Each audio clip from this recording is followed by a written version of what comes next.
Hello दोस्तों, मेरा नाम है आनंद और आप देख रहे हैं द कॉमर्स ट्यूटर। आज के इस वीडियो में हम class 12 business studies chapter 11 marketing management के अगले लेक्चर में प्लेस या फिजिकल डिस्ट्रीब्यूशन का टॉपिक डिस्कस करेंगे। तो आपको याद है कि मार्केटिंग मिक्स में 4 पिलर्स होते थे, जिसमें ऑलरेडी 2 हमने डिस्कस कर लिए। एक था प्रोडक्ट और दूसरा था प्राइस। अब तीसरा है प्लेस या फिजिकल डिस्ट्रीब्यूशन। तो प्लेस या फिजिकल डिस्ट्रीब्यूशन क्या है? अब देखो, कभी भी कोई प्रोडक्ट जो है वो मैन्युफैक्चर कहाँ पर होता है? मैन्युफैक्चर होता है फैक्ट्री में। ओके।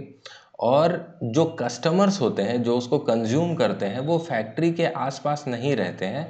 वो पूरी देश में, पूरे कंट्री में फैले हुए रहते हैं और विदेशों में भी काफ़ी सारे प्रोडक्ट्स बिकते हैं। ठीक है।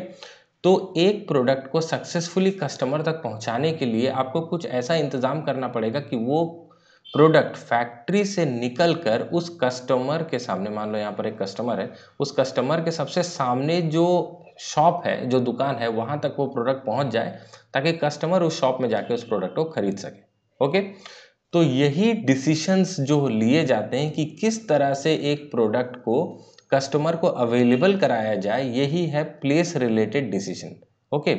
अगर प्रोडक्ट जो है वो कस्टमर के पास अवेलेबल नहीं होगा राइट प्लेस पे, राइट टाइम पे, तो कस्टमर जो है वो कभी उसको बाय नहीं करेगा। अगर उसके मन में इच्छा भी रहेगी उसको बाय करने की, तो नहीं कर पाएगा।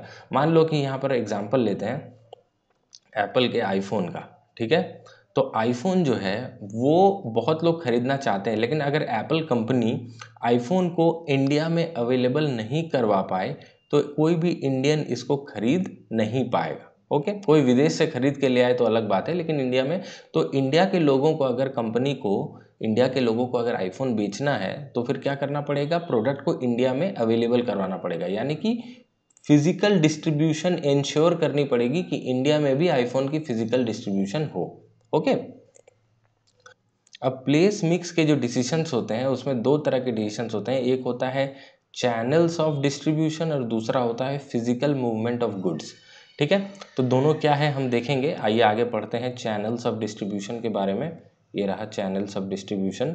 तो चैनल ऑफ डिस्ट्रीब्यूशन मतलब वो लोग या मिडिल मैन होते हैं जो गुड्स को डिस्ट्रीब्यूट करने में हेल्प करते हैं। ठीक है। तो देखो यहाँ पर एक इमेज बनी हुई है। अब समझो, ये पहला पार्टी जो है ये है प्रोड्यूसर। इसने एक प्रोडक्ट बनाया, मान लो प्रोडक्ट एक्स। ठीक है। तो ये प्रोडक्ट जो कस्टमर तक पहुंच रहा है, अल्टीमेट कंज्यूमर तक, तो किसके थ्रू पहुंच रहा है? होलसेलर के थ्रू, रिटेलर के थ्रू, डिस्ट्रीब्यूटर भी हो सकता है यहाँ पर बीच में। तो ये लोग होलसेलर और रिटेलर जो हैं, ये हो गए चैनल्स ऑफ डिस्ट्रीब्यूशन। ये मिडिलमैन हो जाते हैं जो गुड्स को डिस्ट्रीब्यूट करने में हेल्प करते हैं। ठीक है। अब इनकी ज़रूरत क्यों पड़ती है? देखो यहाँ पर एग्जाम्पल दिया है कि जैसे चाय हो गया, चाय की जो प्रोडक्शन है वो कहाँ पर होती है? दार्जिलिंग में, आसाम में। लेकिन चाय की खपत कहाँ पर होती है? कंजम्पशन जो है वो कहाँ पर होती है? All over the country. Even Darjeeling का जो चाय है, जो बेस्ट क्वालिटी टी है, वो तो ओवरसीज यानी कि लंदन, यूएस में भी एक्सपोर्ट होता है। ओके। तो अगर ये चैनल्स ऑफ डिस्ट्रीब्यूशन ना होते, ये मिडिलमैन ना होते, ये ट्रांसपोर्टेशन सिस्टम ना होता, तो ये दार्जिलिंग का और आसाम का जो चाय है ये कभी भी पूरी इंडिया में अवेलेबल नहीं करवाया जा सकता था। ठीक है, सीधी सी बात है। अब चैनल्स ऑफ डिस्ट्रीब्यूशन हैं, वो अगर नहीं रहेंगे तो कैसा सिनेरियो होगा? देखो केस वन, अगर कोई चैनल ऑफ डिस्ट्रीब्यूशन ना रहे, यानी कि कोई मिडिलमैन ना रहे, तो ये कंज्यूमर जो है इसको डायरेक्टली कुछ भी खरीदने के लिए मैन्युफैक्चरर को अप्रोच करना होगा। अगर उसको शुगर चाहिए तो उसको शुगर के मैन्युफैक्चरर के पास जाना होगा। अगर उसको टी चाहिए तो टी के मैन्युफैक्चरर के पास जाना होगा। अगर राइस चाहिए तो राइस का मैन्युफैक्चरर, पल्सेस चाहिए तो पल्सेस का मैन्युफैक्चरर। तो ये एक एग्जाम्पल था। ओके। लेकिन जहाँ पर मिडिलमैन है वहाँ पर क्या केस है? कंज्यूमर किसके पास जाएगा? रिटेलर के पास, यानी कि उसके घर के सामने जो जनरल स्टोर है वहाँ पर जाके वो शुगर, टी, राइस, पल्सेस सब कुछ खरीद लेगा। क्योंकि रिटेलर के पास ये सामान कहाँ से आया होगा? होलसेलर से। और होलसेलर के पास कहाँ से आया होगा? मैन्युफैक्चरर से। ठीक है। तो ये जो है डिस्ट्रीब्यूशन चैनल के थ्रू ऑलरेडी ये प्रोडक्ट्स जो है रिटेलर के पास आ जाते हैं और फिर कंज्यूमर इससे जाके आराम से अपने पसंद के मुताबिक खरीद सकता है। ठीक है। अब देखो, ये जो डिस्ट्रीब्यूशन चैनल्स है ना, इसमें भी अलग अलग लेवल्स होते हैं। तो सबसे पहला लेवल जो है वो है ज़ीरो लेवल। ज़ीरो लेवल क्यों? ज़ीरो लेवल में कोई भी मिडिलमैन इन्वॉल्व नहीं होता। यहाँ पर क्या करते हैं, जो भी कंपनीज या फर्म्स होते हैं, जो प्रोड्यूसर होता है ठीक है, वो डायरेक्टली अपना सामान जो है वो कस्टमर को बेच देता है, दूसरे मिडिलमैन का इसमें इन्वॉल्वमेंट नहीं होती है। तो यहाँ पर एग्जाम्पल क्या है, एग्जाम्पल है बाटा का शूज़।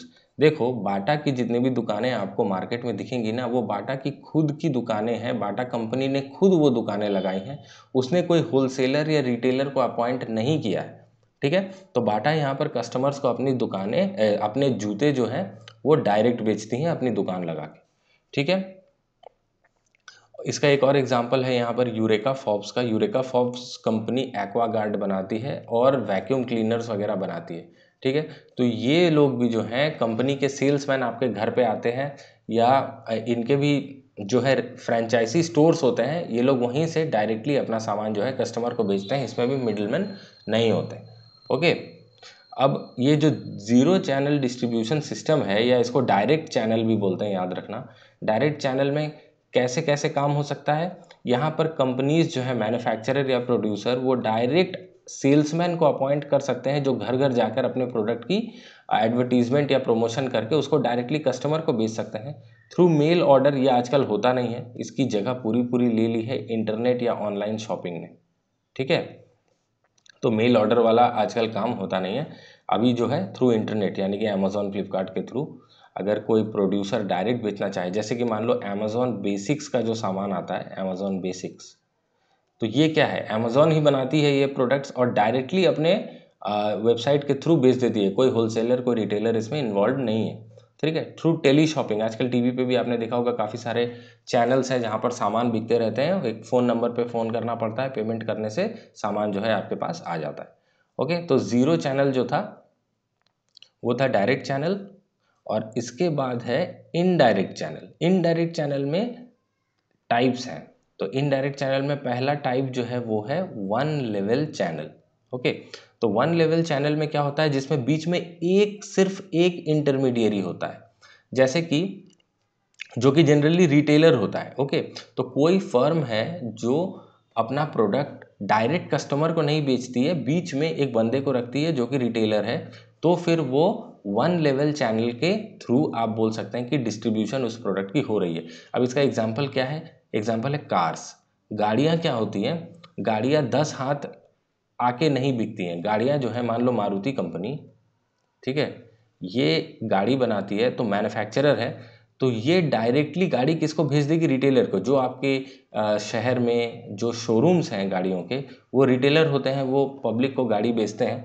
तो यहाँ पर कोई होलसेलर डिस्ट्रीब्यूटर इन सब का कॉन्सेप्ट नहीं है, डायरेक्ट कंपनी जो है रिटेलर के पास, जो शोरूम वाला होता है उसके पास गाड़ियाँ बेच देती है, और ये रिटेलर जो है वो कस्टमर को बेच देता है। तो यहाँ पर बीच में सिर्फ एक इंटरमीडियरी है, वो है वन लेवल। ठीक है, टू लेवल का मतलब आप समझ गए होंगे, टू लेवल में एक की जगह दो इंटरमीडियरी होते हैं, और ये जनरली होते हैं होलसेलर और रिटेलर। ठीक है, तो कोई भी प्रोडक्ट जब मैन्युफैक्चरर से कस्टमर को जाता है जिसके बीच में दो इंटरमीडियरीज होते हैं, तो वो कहा जाता है कि टू लेवल चैनल से होके गुजरा है। ठीक है, इसमें कौन से प्रोडक्ट्स आते हैं, जनरली जो भी कन्वीनियंट गुड्स होते हैं ना, जैसे कि सोप सॉल्ट वगैरह जो आपके सामने किराने की दुकान वगैरह में मिलते हैं, वो ये टू लेवल चैनल से होके गुजरते हैं। अब थर्ड जो चैनल है, थ्री लेवल चैनल, इसमें एक बंदा और ऐड हो जाता है, एक मिडिलमैन और ऐड हो जाता है होलसेलर और रिटेलर के अलावा, और ये मिडिलमैन जो है वो है डिस्ट्रीब्यूटर या एजेंट। ठीक है, तो जो बहुत बड़ी बड़ी कंपनीज होती हैं, जैसे कि मान लो आप हिंदुस्तान यूनिलीवर हो गया, या फ्रीटो ले हो गया, ठीक है, जो लेस का चिप्स का मैं ऑलवेज एग्जांपल लेता हूँ, तो ये जो बड़ी बड़ी कंपनीज हैं, ये लोग डायरेक्ट होलसेलर को नहीं बेचते हैं, ये लोग हर एरिया के लिए, और ये एरिया छोटा सा एरिया नहीं, बहुत बड़ा एरिया होता है, उसके लिए एक डिस्ट्रीब्यूटर सेलेक्ट कर लेते हैं कि ये बंदा डिस्ट्रीब्यूटर हमारे माल का स्टॉक रखेगा और अपने एरिया के अंडर में होलसेलर्स को सप्लाई करेगा। तो डिस्ट्रीब्यूटर्स का जनरली एरिया बहुत बड़ा होता है, कभी कभी ये डिस्ट्रीब्यूटर जो है पूरे नॉर्थ इंडिया में एक ही डिस्ट्रीब्यूटर होता है, या साउथ इंडिया में एक डिस्ट्रीब्यूटर होता है। ठीक है, लेकिन आजकल इतने बड़े बड़े डिस्ट्रीब्यूटर नहीं होते हैं। ठीक, आजकल छोटे छोटे डिस्ट्रीब्यूटर होते हैं, जैसे कि एक शहर का एक बड़ा सा डिस्ट्रीब्यूटर हो गया, उसके अंडर जितने सारे होलसेलर हैं वो उस डिस्ट्रीब्यूटर से खरीदते हैं, या दो तीन शहर मिलके एक बड़ा डिस्ट्रीब्यूटर हो गया। ठीक है, तो होलसेलर लोग क्या करते हैं, अब डायरेक्ट मैन्युफैक्चरर या बड़ी कंपनी से नहीं खरीदते हैं, क्योंकि इंडिया जैसी बड़ी कंपनी में काफ़ी सारे होलसेलर्स होते हैं, सैकड़ों होलसेलर्स होते हैं, ठीक है, हज़ारों। तो ये सारे अगर कंपनी से खरीदने लगे मैन्युफैक्चरर से, तो ये इतना हिसाब नहीं रख पाएगा, इसलिए मैन्युफैक्चरर बीच में डिस्ट्रीब्यूटर को ले आता है और फिर डिस्ट्रीब्यूटर से होलसेलर के पास, होलसेलर से रिटेलर और रिटेलर से फाइनली कस्टमर्स के पास प्रोडक्ट पहुंच जाता है। ओके, तो ये था डिस्कशन हमारा प्लेस वाले पॉइंट को लेकर।